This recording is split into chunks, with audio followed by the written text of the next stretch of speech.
At 34, I discovered my mother stole my grandmother's final goodbye. Interesting thing about grief. Sometimes the pain isn't the death itself. Sometimes it's realizing someone carefully edited your last memory before handing it back to you. I drove 5 hours through Southern Virginia with Nana Evelyn's brass drafting compass sitting in the passenger seat beside me. Small thing. Heavy thing. The kind of object that survives long after trust doesn't. Interesting, honestly. Because certain heirlooms stop being possessions and start becoming witnesses. My mother was turning 65. Garden party at the old family house. White tablecloths. String lights. Hydrangeas blooming beside the porch like the last 7 years hadn't happened. 7 years since I'd been home. 7 years since my family quietly decided I was the selfish granddaughter who abandoned a dying old woman. Interesting thing about small towns. They preserve reputations longer than they preserve facts. My name is Iris Holt. Structural engineer. Founder of Holt and Ridge Restoration Group. And according to everyone in Mill Haven, Virginia, I was still the broke granddaughter who disappeared after taking advantage of Nana Evelyn during her final months. Interesting, honestly. Because lies age surprisingly well once enough people repeat them politely. I pulled into the gravel driveway at 4:03 p.m. 30 guests scattered across the lawn. Champagne glasses. Soft jazz drifting through hidden speakers. And my mother, Diane Holt, standing near the hydrangeas holding court like grief had crowned her queen of survival. She saw me. 1 second. That's all she gave me. Then she turned back to her guests without saying hello. Interesting thing about rejection. Eventually it becomes so practiced it starts looking effortless. My sister Brooke noticed next. Cream linen dress. Perfect hair. The expression of someone irritated by an unexpected stain on expensive fabric. Oh. Tiny pause. You came. Not welcome back. Not how are you. Just mild disappointment spoken aloud. Interesting, honestly. Because toxic families stop treating your presence emotionally long before they stop acknowledging it physically. Dad stood near the grill beside Hal Brennan from the contractor's board. He glanced at me once. Quick nod. Then immediately looked away again. Like eye contact itself might create responsibility. Interesting thing about passive fathers. Their silence eventually becomes its own kind of betrayal. Aunt Carol reached me first. Perfume. Lipstick. Sharp little smile. Bless her heart, she announced loudly enough for 3 nearby tables to hear. She actually showed up. 45 seconds. That's how long it took before humiliation entered the conversation. Interesting, honestly. Because some families confuse cruelty with social bonding after enough years. Nobody asked where I lived. Nobody asked what I did for work. Nobody asked anything real at all. I wandered toward the dessert table eventually because standing near food gives lonely people something to do with their hands. Lemon bars. Paper plate. Safe distraction. Interesting thing about social exile.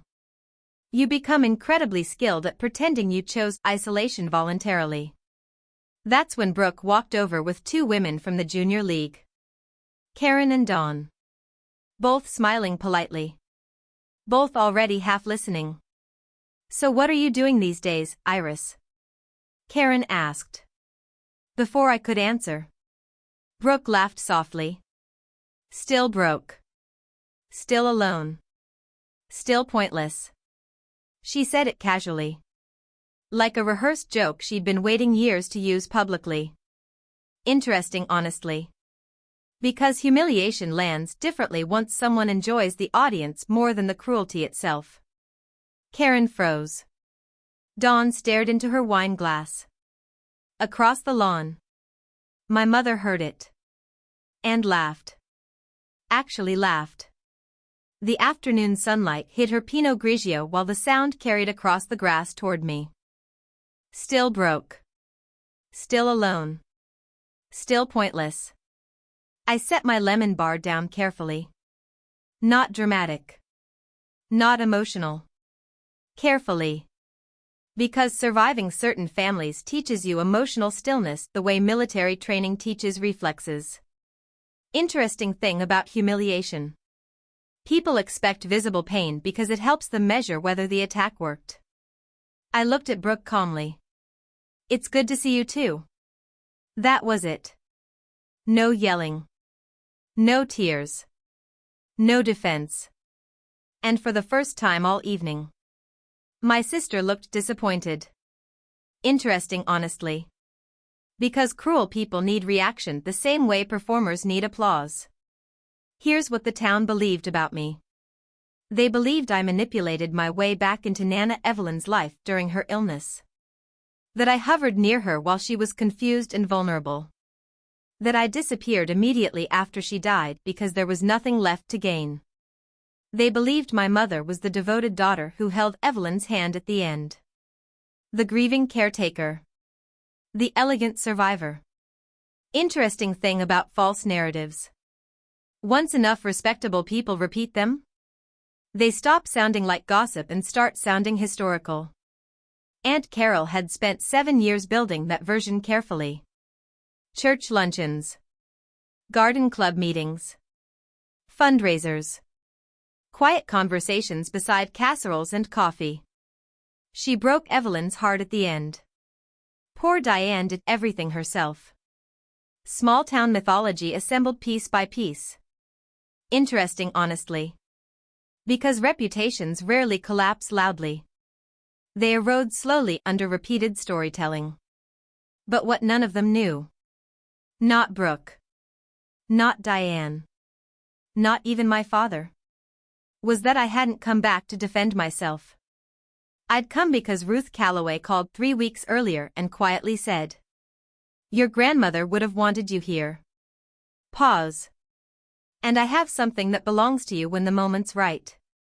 Interesting thing about old women who survive long enough. They learn exactly how long truth should wait before entering a room. Old women who survive long enough learn exactly how long truth should wait before entering a room. Interesting thing about secrets. The dangerous ones are rarely hidden forever. They're timed. Ruth Calloway found me on the porch around 5:15. Navy cardigan. White hair pinned carefully at the back. Tiny woman. Massive presence. The kind of woman who walked slowly because she'd already outlived urgency. Interesting, honestly. Because people who know the truth rarely rush anymore. There you are. And then she hugged me. Really hugged me. Arms around my shoulders. Hand against the back of my head. Holding me like someone who remembered I was human before the town decided otherwise. Interesting thing about kindness. After years of emotional exile, basic tenderness feels almost shocking physically. "I'm glad you came," Ruth whispered. Then she studied my face carefully. "You look more like Evelyn every year." Nobody else at that party had spoken my grandmother's name naturally all afternoon. Not once. Interesting, honestly. Because some families preserve dead people publicly while erasing them privately. Ruth glanced toward the lawn. Toward Diane floating between guests with her wine glass and practiced grief. Toward Brooke laughing too loudly near the hydrangeas. Then Ruth's expression tightened slightly. The face of a woman getting tired of carrying silence for other people. "I have something for you," she said quietly. Pause. "When the moment's right." That sentence sat heavy in my chest the rest of the evening. Interesting thing about delayed truth. Your body recognizes its weight before your brain understands why. The party drifted deeper into performance after sunset. String lights glowing overhead. Soft jazz replaced by acoustic guitar. My mother moving gracefully between guests like a politician protecting approval ratings. And everywhere I turned, people spoke around me instead of to me. Interesting, honestly. Because exclusion becomes most effective once it's disguised as politeness. A woman from the school board asked what I did for work. Dad answered before I could. She's doing some office work in Charlottesville. Office work. Interesting thing about minimizing people. It usually happens through reduction, not insult. Another guest asked if I was married. Aunt Carol laughed softly. Our Iris has always been the independent type. Translation. Still alone. Still unwanted. Still failing according to community standards. Interesting, honestly. Because small towns turn unmarried women into cautionary tales frighteningly fast. I smiled through all of it. Complimented the shrimp cocktail. Asked about grandchildren. Nodded politely while people discussed the River Mill restoration project like it belonged to the whole town. Which was interesting. Because the company managing that entire $3.4 million restoration project was mine. Interesting thing about invisibility. Sometimes it becomes an advantage once people stop imagining you're capable of anything important. Holt and Ridge Restoration Group. Founded 6 years earlier. Started from a 2-room office in Charlottesville with 1 folding table and 3 clients. Now handling the largest historic restoration contract in the county. My contract. My designs. My engineering firm. And nobody at that party knew. Not my mother. Not Brooke. Not even Dad. Interesting, honestly. Because the people most committed to misunderstanding you rarely ask enough questions to discover who you became without them. I stepped inside around 7:15 to use the bathroom. That's when I passed Nana Evelyn's study. Or what used to be her study. The door stood closed. A coat rack blocking half the entrance. Interesting thing about family homes. The rooms tell the truth long before the people do. I opened the door slowly. And stopped breathing for a second. The study was gone. Not remodeled. Erased. Where Nana's drafting table once stood. There was now a treadmill. Her engineering manuals gone. Her sketches gone. Her bridge diagrams gone. Replaced with yoga mats and lavender air freshener. Interesting, honestly. Because certain kinds of disrespect happen quietly enough to avoid confrontation while still destroying everything sacred. I found 2 cardboard boxes shoved inside the closet. Labeled. Evelyn Miscellaneous. In Diane's handwriting. 30 years of drawings and calculations reduced to miscellaneous storage. My hand instinctively moved toward the brass compass in my jacket pocket. Warm from body heat. Steady. Real.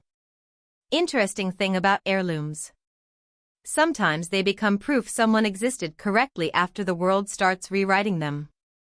I closed the study door carefully. Not because I was calm. Because anger required privacy I refused to give them. When I stepped back outside, Ruth caught my eye from across the lawn. Then gave the smallest nod imaginable. Almost time. Interesting thing about women who survive betrayal. They learn entire conversations through eye contact alone. Dad found me near the drink table around sunset. Lemonade in one hand. Shoulders rounded with the posture of a man who spent years avoiding difficult truths until avoidance became personality. Long drive, he asked. 5 hours. Silence. Huge silence. Because emotionally absent fathers often mistake proximity for reconciliation. Then quietly. Without looking at me. He said. Your grandmother. Pause. She would have liked you being here. Something cracked underneath those words. Tiny crack. Important crack. Interesting, honestly. Because guilt leaks out of people slowly before it speaks clearly. I waited. Wanted him to continue. Wanted him to finally say something real after 7 years of silence. But across the lawn, my mother called his name sharply. Tom. He flinched. Actually flinched. Interesting thing about controlled marriages. Sometimes the quietest person in the relationship becomes invisible by survival instinct. Dad picked up his lemonade. Walked away before finishing the sentence. Just like always. And right then, I understood something devastating. My father had spent 7 years standing beside a lie because confronting it would have required confronting my mother too. Why father had spent 7 years standing beside a lie because confronting it would have required confronting my mother too. Interesting thing about weak men. Eventually their silence starts causing as much damage as the cruelty itself. The sky turned lavender around 8 o'clock. Citronella candles flickered across the lawn. And Brooke, 3 glasses of wine past careful, decided it was time for another performance. Interesting honestly. Because certain people become cruelest once they feel an audience leaning toward them emotionally. She stood near the cake table holding a champagne flute high enough to demand attention. I just want to say something about Mom. The lawn quieted immediately. 30 guests turning politely toward the daughter who always knew how to perform belonging. 65 years of holding this family together. Tiny pause. Especially after we lost Nana. Her voice cracked perfectly. Not naturally. Professionally. Interesting thing about practiced emotion. It always arrives at exactly the right volume for witnesses. Mom stayed. She looked directly at me. Some people did. Silence. Then softly. Some people didn't. There it was. The accusation polished smooth through repetition. Interesting honestly. Because lies repeated long enough stop sounding emotional and start sounding official. A few guests nodded sympathetically. Aunt Carol dabbed beneath her eyes. My mother pressed one hand dramatically against her chest like grief itself had chosen her personally. And suddenly, I realized something important. Nobody at this party doubted the story. Not one person. Interesting thing about public lies. They become community property once enough people build emotional investments around them. I sat perfectly still holding my water glass with both hands. Condensation dripping between my fingers. Not anger. Not sadness. Clarity. Huge difference. Because for the first time in 7 years, I understood I had never actually abandoned my grandmother. Someone had separated us deliberately. Ruth found me near the fence 5 minutes later. Party noise behind us. String lights swaying overhead. She opened her navy clutch slowly. Then removed an envelope. Yellowed edges. Blue handwriting. For Iris, when she's ready. My grandmother's handwriting. Interesting honestly. Because grief changes shape instantly once proof enters the room. She gave this to me the week before she died, Ruth whispered. My hand started shaking before I even touched it. She asked for you every single day. Silence. Huge silence. Because suddenly the last 7 years rearranged themselves violently inside my head. She kept saying, "Where's Iris? Tell Iris to come." Ruth's jaw tightened slightly. And your mother told her you didn't want to be there. I stopped breathing. Actually stopped. Interesting thing about devastating truth. Your body reacts before your mind finishes understanding it. She told Evelyn you said it was too painful to watch. Pause. She told Evelyn you were too busy. Another pause. And then she told you the opposite. I could barely hear the party anymore. Music distant. Laughter distorted. Everything narrowing around the envelope in my hands. Interesting honestly. Because certain truths collapse entire emotional architectures instantly. For 7 years, I believed my grandmother died thinking I abandoned her. 7 years of replaying that final morning. Go home, Iris. Get some rest. 7 years wondering if she asked for me while I slept 2 miles away. And now? I knew she had. Every day. Interesting thing about manipulation. The cruelest lies don't just separate people. They force both sides to grieve each other unnecessarily. I opened the envelope carefully. Nana's handwriting smaller than I remembered. Shaking slightly. Still unmistakably hers. I read the first line. Then the second. Then finally the last sentence. You don't owe them the proof.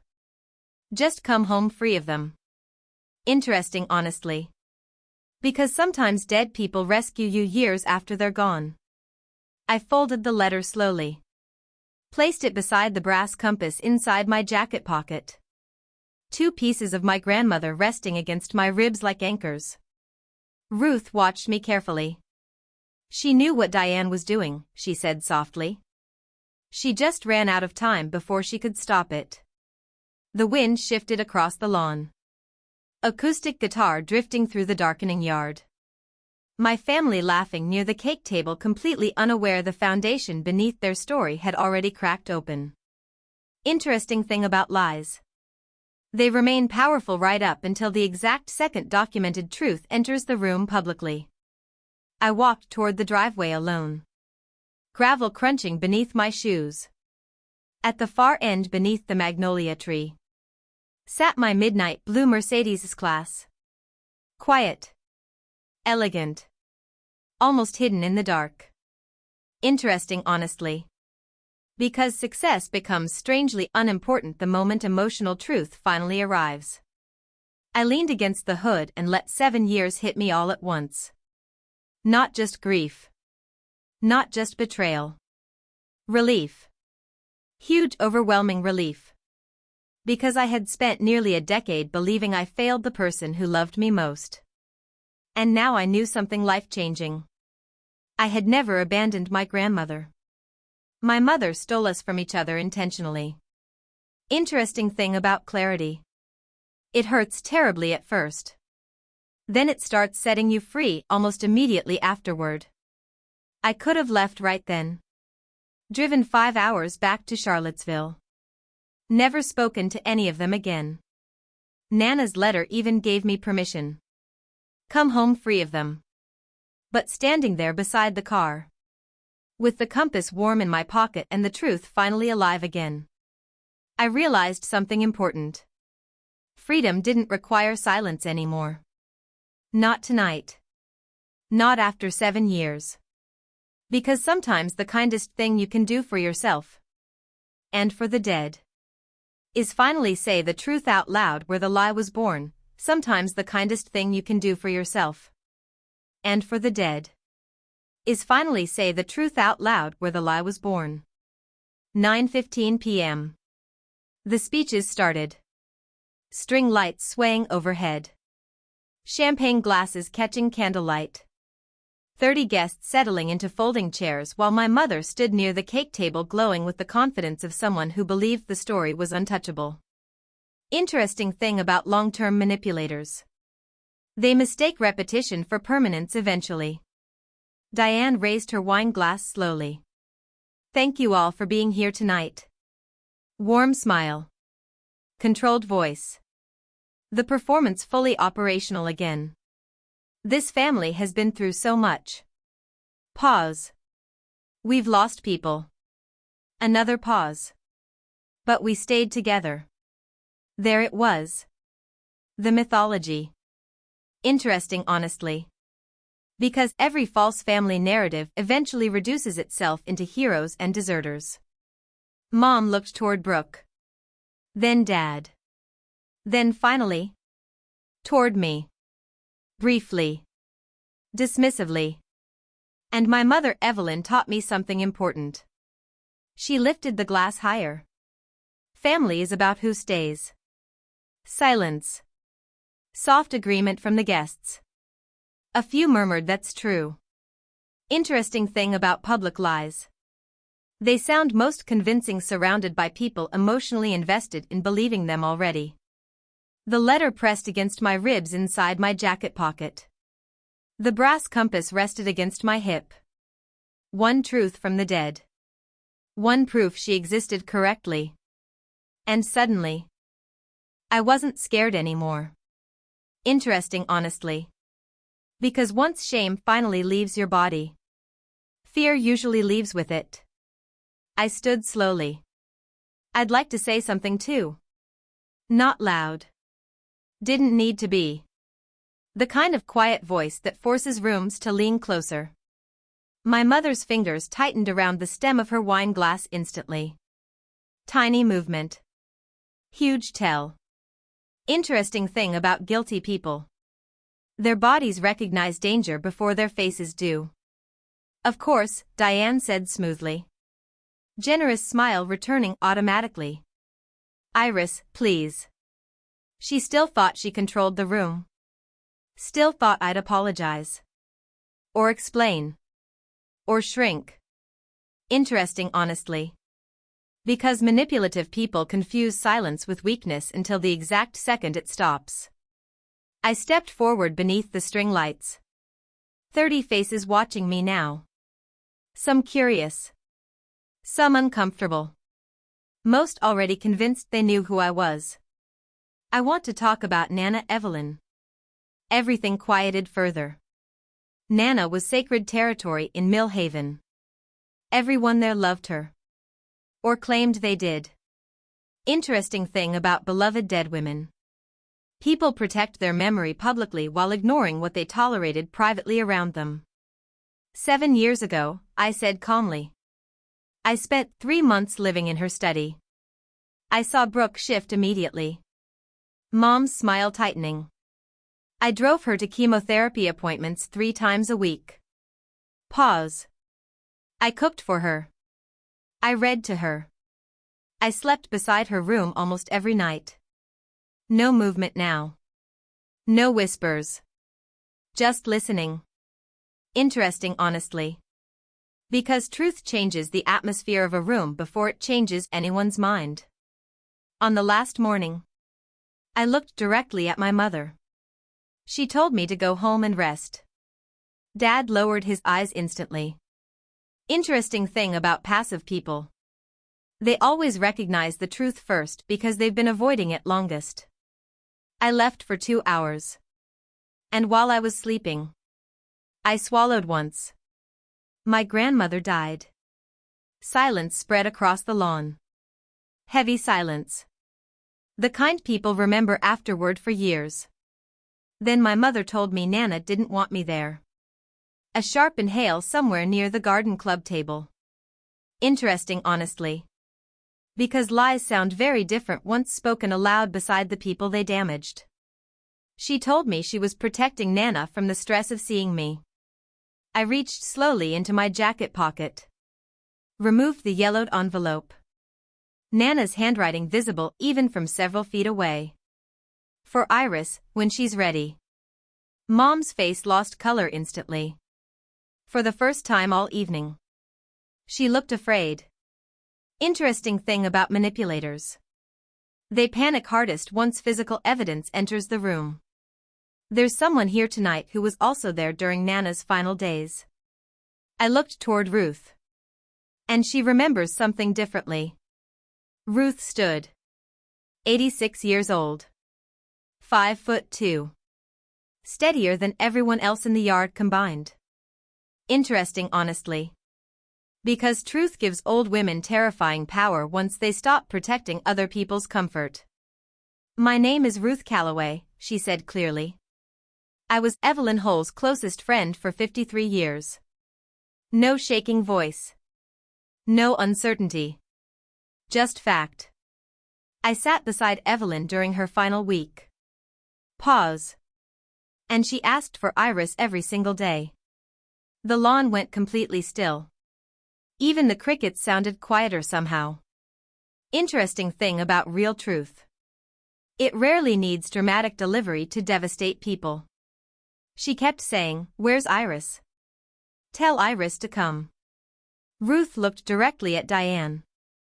And every time Evelyn asked. Pause. Diane told her Iris didn't want to be there. My mother made a small sound then. Not denial yet. Shock. Pure shock. Interesting, honestly. Because people who maintain lies for years start believing exposure will never happen publicly. She told Evelyn Iris was too busy. She told Evelyn it was too hard for Iris emotionally. Another pause. All of it was false. Someone at the back whispered. Oh my God. Aunt Carol stopped moving entirely. Like gossip itself suddenly lost oxygen. Interesting thing about public exposure. The room usually realizes the truth several seconds before the liar does. That's not. Mom's voice cracked. Actually cracked. She was confused. No, Ruth interrupted calmly. She wasn't. Silence again. Huge silence. Because calm truth always sounds stronger than emotional denial. I unfolded Nana's letter carefully. My hand steady now. Completely steady. Then I read the final line aloud. You don't owe them the proof. Pause. Just come home free of them. Nobody moved. Nobody breathed. Interesting, honestly. Because some sentences end entire family mythologies permanently. Mom lowered her wine glass onto the table slowly. The soft click against wood echoed louder than it should have. Then finally, through clenched teeth, she whispered. You're ruining my birthday. Not apology. Not denial. Not grief. Inconvenience. Interesting thing about narcissistic people. Even exposure becomes something happening to them. The party collapsed after that. Not dramatically. Quietly. Guests leaving in careful clusters. Garden club women avoiding eye contact. Pastor's wife staring into her folded hands. Aunt Carol frozen beside the hydrangeas like someone unplugged her personality. And Brooke. Actually crying now. Not performative tears. Real ones. Because for the first time in her life, the family script stopped protecting her. Interesting, honestly. Because golden children panic once the audience disappears. Dad stood near the edge of the lawn holding his lemonade. Still unable to look directly at me. And suddenly, I pitied him. Not because he was innocent. Because he spent 7 years sacrificing truth for peace. Only to lose both anyway.